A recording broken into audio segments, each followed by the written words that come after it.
Bonjour à tous et bienvenue dans ce nouvel épisode du podcast Lève-toi et marche. Si tu es avec moi ici aujourd'hui, c'est peut-être parce que ce titre t'évoque pas mal de choses, que tu te reconnais et peut-être que tu cherches des solutions. Il y a quelque chose de frappant quand on travaille avec des femmes sur leur alimentation. Très souvent, la nourriture n'est pas juste de la nourriture. C'est devenu un sujet chargé d'émotions, de culpabilité aussi, du contrôle, de la peur, parfois même de la honte. Certaines femmes culpabilisent après avoir mangé une pizza par exemple, d'autres ont peur du pain, certaines pensent avoir craqué parce qu'elles ont mangé 2 carrés de chocolat le soir. Et le plus troublant dans tout ça, c'est qu'on a fini par trouver ça normal. Mais en réalité, ce rapport émotionnel à la nourriture n'est pas naturel. Personne ne naît en culpabilisant après avoir mangé. Ce rapport a été construit. Et dans cet épisode, je veux vous expliquer quelque chose d'important. Ce n'est pas la nourriture qui pose problème, c'est la culture des régimes qui a détruit le rapport des femmes à la nourriture. Avant de parler de psychologie alimentaire, il faut comprendre une chose. La perte de poids est devenue une industrie gigantesque. On en a déjà parlé dans un précédent podcast, mais le marché mondial des régimes et de la perte de poids représente aujourd'hui plus de 250 milliards de dollars. Et ce marché repose sur une promesse simple. Te faire croire que ton corps doit être corrigé, que tu dois perdre du poids et que tu dois contrôler ton alimentation. Et surtout, pour y arriver, tu as besoin d'une méthode. Le problème, c'est que si les régimes fonctionnaient réellement sur le long terme, cette industrie disparaîtrait. Or, les études montrent exactement l'inverse. 80 à 95% des régimes échouent à long terme et beaucoup de femmes qui suivent ces régimes finissent même par reprendre plus de poids qu'elles n'en ont perdu. Donc, on a une industrie gigantesque qui repose sur une chose, te faire recommencer encore et encore. Quand on regarde le rapport des femmes à la nourriture aujourd'hui, il y a une émotion qui revient constamment, c'est la culpabilité. J'ai été raisonnable aujourd'hui, j'ai été sage, je n'ai pas craqué. Ces mots montrent que la nourriture a été transformée en système moral. Certains aliments deviennent bons, d'autres deviennent mauvais. Et ce système moral crée automatiquement de la culpabilité. Parce que dès qu'on mange un aliment considéré comme interdit, qu'on a classé dans la catégorie mauvais, en fait on a l'impression de faire quelque chose qu'il ne faut pas et donc d'avoir échoué. C'est exactement le mécanisme psychologique des régimes. Et ce mécanisme a un effet pervers énorme. Il déconnecte les gens de leurs sensations alimentaires naturelles. On ne mange plus parce qu'on a faim, on mange parce qu'on a le droit ou au contraire, on évite certains aliments parce qu'on n'a pas le droit. Il y a un phénomène bien documenté en psychologie alimentaire. La restriction augmente les compulsions. Une étude menée à l'université du Minnesota a montré que lorsque l'on impose une restriction alimentaire prolongée, plusieurs choses apparaissent. La première, une obsession croissante pour la nourriture. La deuxième, des pensées alimentaires permanentes. Et enfin, des épisodes de perte de contrôle. Autrement dit, plus on essaie de contrôler rigidement son alimentation, plus le cerveau devient obsédé par la nourriture. C'est logique finalement. Pour le cerveau, une restriction est interprétée comme une menace de famine. Il active des mécanismes biologiques puissants pour pousser à manger. Les hormones de la faim augmentent, la motivation à manger augmente elle aussi et la nourriture devient beaucoup plus attirante.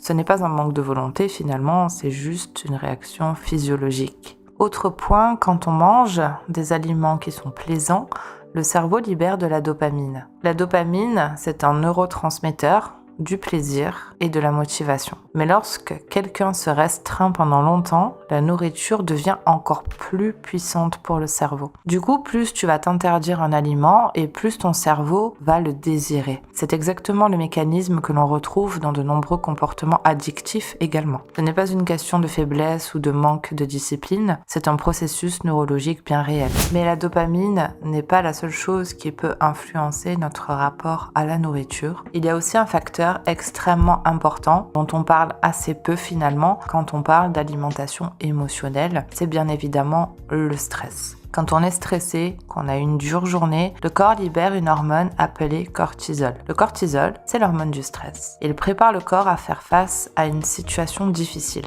Mais il a aussi un effet très concret sur notre comportement alimentaire. Il augmente l'envie de manger, en particulier des aliments riches en sucre et en gras. Mais pourquoi, me direz-vous?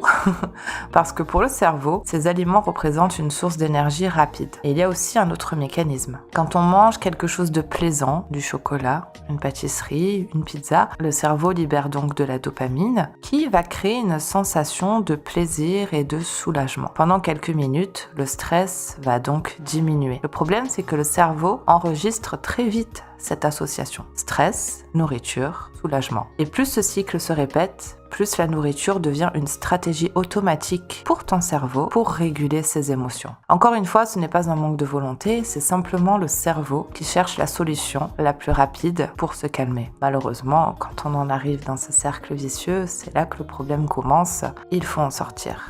Autre point, il est aussi important de prendre en compte la pression sociale. Aujourd'hui, les femmes reçoivent des messages contradictoires. Mange sainement, contrôle ton poids, sois mince, ne mange pas trop, profite de la vie. Résultat, la nourriture devient un terrain de conflit permanent. Selon certaines études, près de 70% des femmes déclarent être insatisfaites de leur corps. Et beaucoup commencent à faire des régimes dès l'adolescence. On a donc des générations entières de femmes qui ont appris très tôt que manger pouvait être problématique. Ça laisse forcément des traces. D'ailleurs, un autre phénomène frappant est celui des aliments interdits. Beaucoup de femmes ont une liste mentale très claire. Souvent, ce qui revient, c'est le pain, les pâtes, le chocolat, le fromage, les pâtisseries. Ces aliments deviennent des interdits. Et le cerveau humain ne fonctionne pas bien avec l'interdiction. Et quand on se répète « je ne dois pas manger ça, je ne dois pas craquer », le cerveau fait exactement l'inverse. Il va se focaliser dessus. C'est l'effet de suppression mentale. C'est un effet réel et très scientifique qui a été étudié. Si je te dis maintenant « ne pense surtout pas à un gâteau au chocolat », tu es certainement en train de penser à un gâteau au chocolat.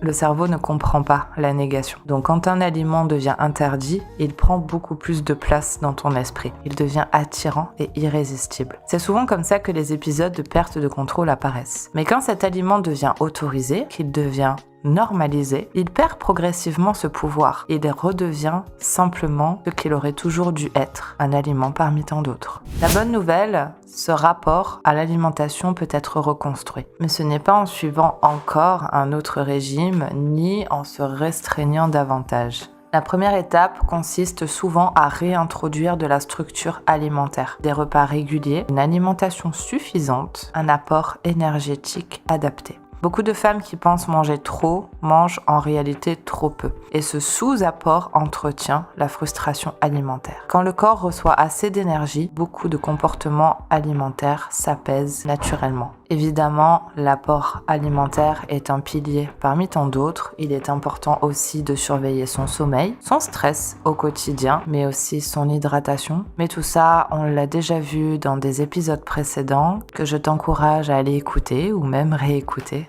En conclusion, je dirais que si la nourriture est devenue une source de stress dans ta vie, ce n'est peut-être pas la nourriture le problème, c'est peut-être tout ce qu'on t'a appris à croire sur la nourriture. Reprendre le contrôle, c'est possible. Revenir à un rapport serein, flexible et sans culpabilité avec ton alimentation, c'est possible. D'ailleurs, c'est exactement ce que je fais dans la plupart de mes coachings avec mes clientes. Et effectivement, bonne nouvelle, ensemble, on y arrive. J'espère que cet épisode t'aura plu, qu'il t'aura appris des choses. Comme d'habitude, je remercie les personnes qui likent et commentent chacun des nouveaux épisodes. C'est un énorme soutien pour moi. Et en attendant, je te dis à la semaine prochaine pour un nouvel épisode.